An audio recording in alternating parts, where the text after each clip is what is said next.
Rahul Gandhi Gautam Adani relationship. And it seems the shoe is on the other foot with the Congress accusing the BJP. Don't forget to read the book.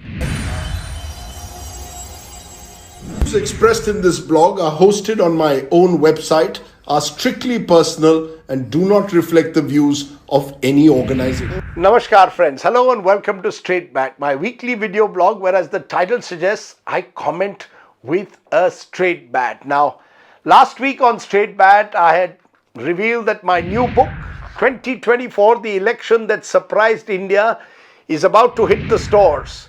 Well, the good news is that it is now in bookstores across the country, and if you pre-ordered it on Amazon or Flipkart, it's on its way to your homes. The book has been, extracts of the book are out in different newspapers and websites. The one that, in a way, strangely enough, stood out to me is that Deccan Herald, a feisty newspaper that comes out of Bengaluru, has put out a story that's already attracted a lot of comment, where they have extracted from the book Rahul Gandhi Gautam Adani relationship and how Rahul Gandhi refused to meet up with Gautam Adani. And I've always been intrigued by the relationship between politics and big business, which is why this Rahul Gandhi Gautam Adani tangle that has dominated the political discourse as far as the Congress party is concerned in recent times, I think makes for fascinating reading. Why don't I therefore read a bit from the book for you?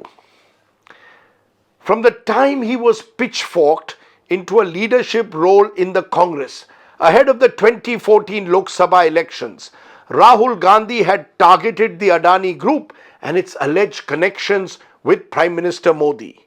If you want to expose Modi, the route is through his business friends. Adani's money is Modi's bounty and vice versa. This is oligarchic capitalism, Modi style, he told a colleague. Rahul's focus on Adani's wealth and political links was almost obsessive, to the point where he was unwilling to listen to any alternative views. A former congressman recalls suggesting to a family friend of the Gandhis that maybe the party should go slow on Adani, since the well-networked industrialist was a Congress funder too. The next thing I know, I'm in the doghouse, accused of being soft on Adani, recollected the leader. Why is Adani such a red rag to Rahul Gandhi?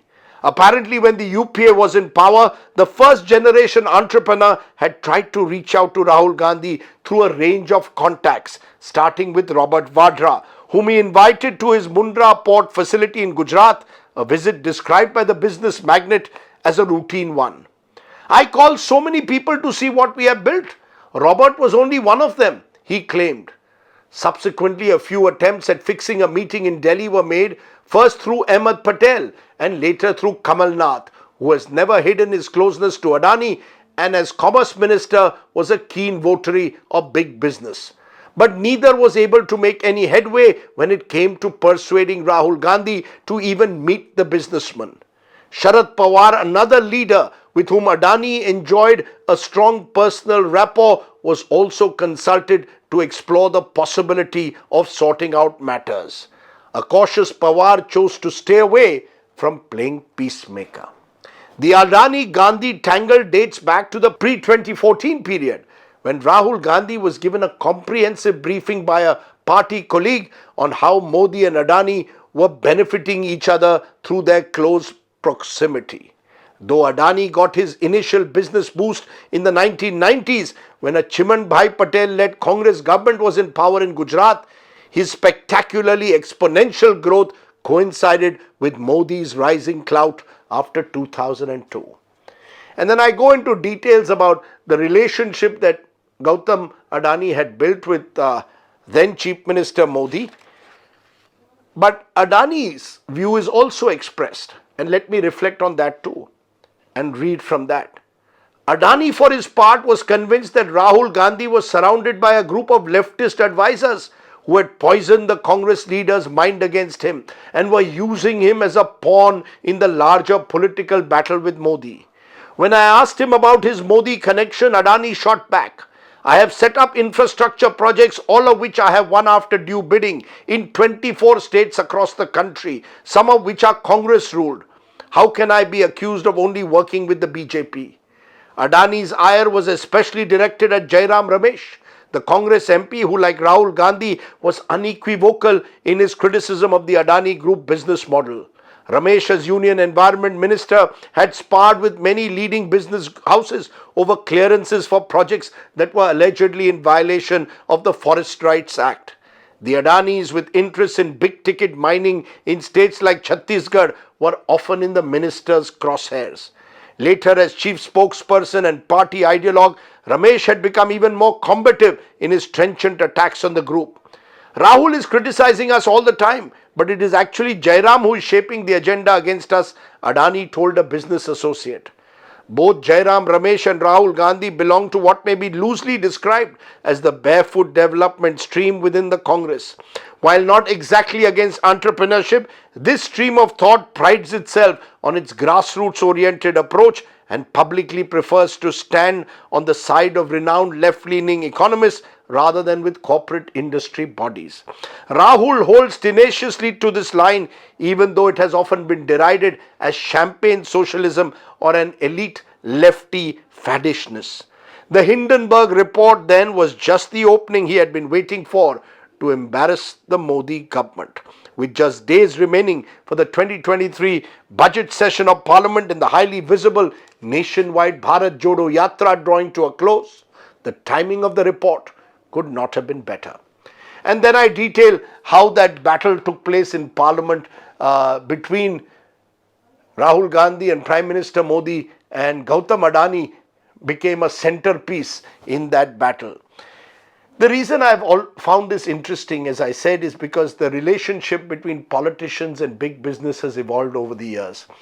You will recall that in the age of license permit Raj, it was the Congress which was accused for years of patronizing select business houses and encouraging, in a way, monopolistic practices then. Now, it seems the shoe is on the other foot, with the Congress accusing the BJP of promoting crony capitalism. I read a piece, in fact, by Rahul Gandhi in the Indian Express this week, where he speaks about a new deal for business and about the need to break away from these monopolistic practices. All of which, in a way, puts the spotlight on Rahul Gandhi. Someone who in my previous books, both 2014 and 19, I have critiqued, saying that he has never missed an opportunity to miss an opportunity. But I think on this one issue, like him or not, whichever way you stand on the ideological divide, the fact is Rahul Gandhi has shown a certain consistency, a courage of his convictions. You will also recall, for example, that a few months ago when Mukesh Ambani had a big wedding for his son, he had gone personally to invite Rahul Gandhi. And yet Rahul Gandhi did not go to the Ambani wedding. Again, as I detailed in this book, Gautam Adani or Gautam Bhai tried to reach out to Rahul Gandhi, but Rahul Gandhi was not willing to meet, even though state governments of the Congress, be it Revant Reddy in Telangana or Ashok Gehlot in Rajasthan, have had dealings with the Adani group. Rahul Gandhi, it seems, has clearly decided that he wants to march to his own beat. And therefore, I think it's interesting to reflect on how his equation with business has evolved in this period when he has been in politics. And will it at all be something that the Congress can really claim as their badge of identity? As I said, these and many other stories are detailed in my book. I don't want to say more because I would like you all to read the book. It is, I believe, a treasure trove of stories that tells you the power play that takes place in our politics. And what can I say? I do hope that you will like my new baby. Bouquets are welcome, so are brickbats. But do go soft on me, because at the end of the day, a writer likes to feel that his book is at least being read. So before you criticize me, don't forget to read the book. It is all of 500 pages, so it's going to be a long read, but I hope you enjoy it because it is written like I believe a journalist should write books, as a storyteller. Thanks very much once again for listening to me today. That was The Straight Bat, and I promise you this book is also written with a straight bat, uncompromising and no holds barred. I do hope you will continue to subscribe to my YouTube channel and share these videos. Jai Hind. Namaskar.